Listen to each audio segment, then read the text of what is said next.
அந்த பையன் அந்த பொண்ணு கழுத்துல தாலி கட்டினானா? எங்க அதான் முடியாதுன்னு முறுக்கிக்கிட்டு ஓடி போயிட்டாப்லயே.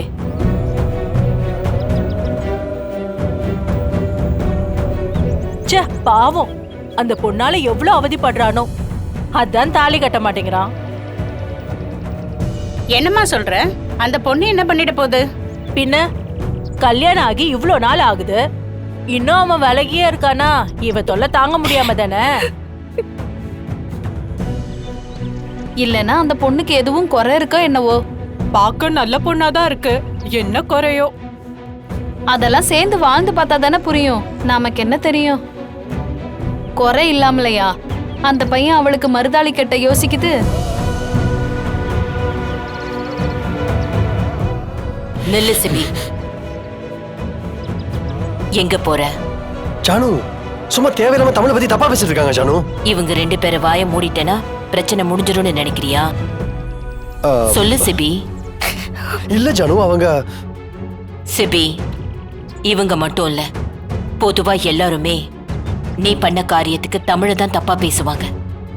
ஏன் பேசுவாங்க? என்ன அது அப்படிதான். ஒரு கணவன் மனைவி வாழ்க்கையில ஒரு பிரச்சனை வந்துச்சுன்னா முதல்ல இந்த சமூகம் பொண்ணு மேல தப்பு இருக்குதுன்னு யோசிக்கும்.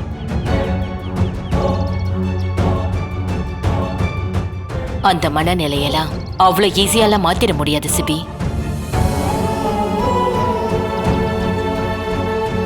நீ தமிழ் கழுத்துல தாலிய கட்ட முடியாதுன்னு சொன்னதுக்கு என்ன காரணம் வேணாலும் இருக்கலாம். அதுல உன் பக்கம் நியாயம் கூட இருக்கலாம். ஆனா எல்லாரும் தமிழை தான் தப்பா பேசுவாங்க. நல்ல யோசி.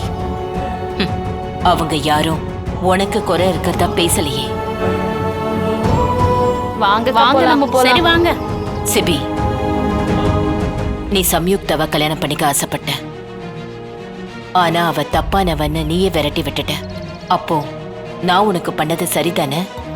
சரின்னு நீயே ஒத்துக்கிட்டதா தானே அர்த்தம்?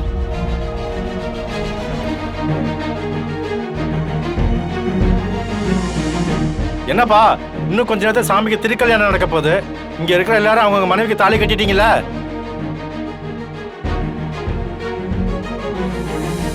அந்த பொண்ணு கழுத்துல மட்டும் மஞ்சள் கயிறை காணோம். அந்த பொண்ணோட புருஷன் கட்ட மாட்டேன்னு ரொம்ப பிடிவாதமா இருக்காரு. இல்லம்மா, இந்த சடங்கு மேல நம்பிக்கை இல்லாதவங்க, இந்த சடங்கை செய்யாதவங்க இந்த திருக்கல்யாணத்துல கலந்துக்க கூடாது. அது தெய்வ குத்தமா ஆயிடும். நீங்க சபையை விட்டு போயிடுங்க. ஐயா, நான் தாலி கட்டுறேன்.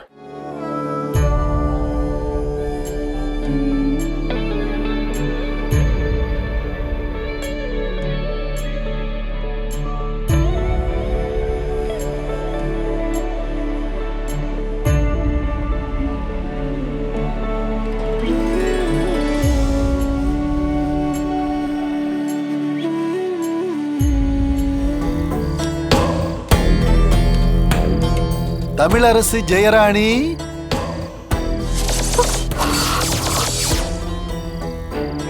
கொஞ்சம் முன்னாடி வர்றீங்களா?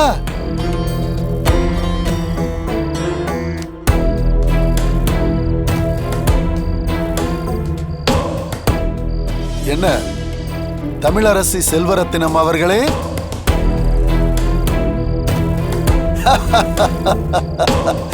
உங்க அப்பா பேரை கேட்ட உடனே அப்படியே மனசு துடிக்குதோ? துடிக்கும்ல. ஏன்னா உனக்குள்ள ஓடுறது ஜெயராணி செல்வரத்னத்தோட ரத்தம் தானே, துடிச்சுதான் ஆகும். ஒண்ணு இல்ல, உங்க அம்மா ஜெயராணி மேல ஒரு சின்ன டவுட். உங்க அப்பா எங்க இருக்காருன்னே தெரியல.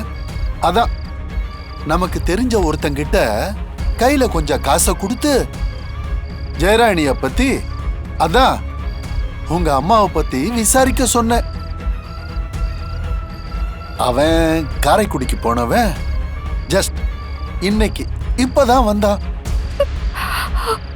உன் குடும்பத்தை பத்தின எல்லா தகவலையும் புட்டு புட்டு புட்டு வச்சிட்டான்.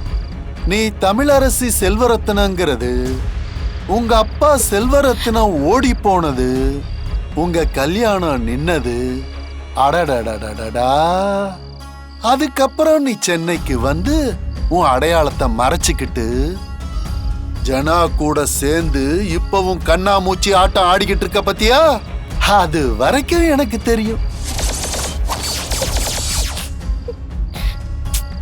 இந்த விஷயத்த உடனே ஜனா கிட்ட சொல்லணும்னு நினைச்சேன். சாச்சா, உன்கிட்ட சொல்லிட்டு செய்யறதான நியாயம். அதான் யோசிச்சேன், சொல்லல. எப்படி நீ ஏன் நேரா போய் உண்மையை சொல்லிட்டு வீட்டை விட்டு போறியா, இல்ல வீட்டுல இருக்கிற மொத்த பேரையும் ஒண்ணு கூட்டி நான் தான் அணுகுண்டு கொளுத்தி பத்த வைக்கணுமா? சித்தப்பா ப்ளீஸ் சித்தப்பா, அந்த விஷயத்தை மட்டும் யார்கிட்டயும் சொல்லிடாதீங்க சித்தப்பா. நீங்க சொன்னீங்கன்னா அதுக்கப்புறம் என்னால இந்த வீட்டுல வாழவே முடியாது. ப்ளீஸ் சித்தப்பா, வேணாம். நீ கெஞ்சறத பார்த்தா எனக்கு ஹெல்ப் பண்ணணும் தான் தோணுது. ஆனா இன்னொரு மனசு பண்ணாதரான்னு சொல்லுது. ஏன்னா நீ அவ்வளவு ஆட்டம் ஆடிட்ட தமிழ். உன் ஆட்டத்தெல்லாம் அடக்க வேணாமா? இதோ இப்பவே போறேன். உனக்கும் எங்க குடும்பத்துக்கான மொத்த உறவையும் முடிச்சிடுறேன்.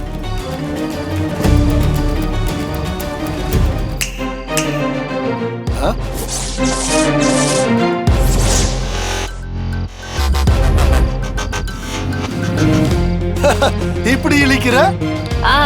சித்தப்பு, நீங்க என்ன சொன்னீங்க? என்ன பத்தி ஜனாமா கிட்ட சொல்ல போறீங்களா?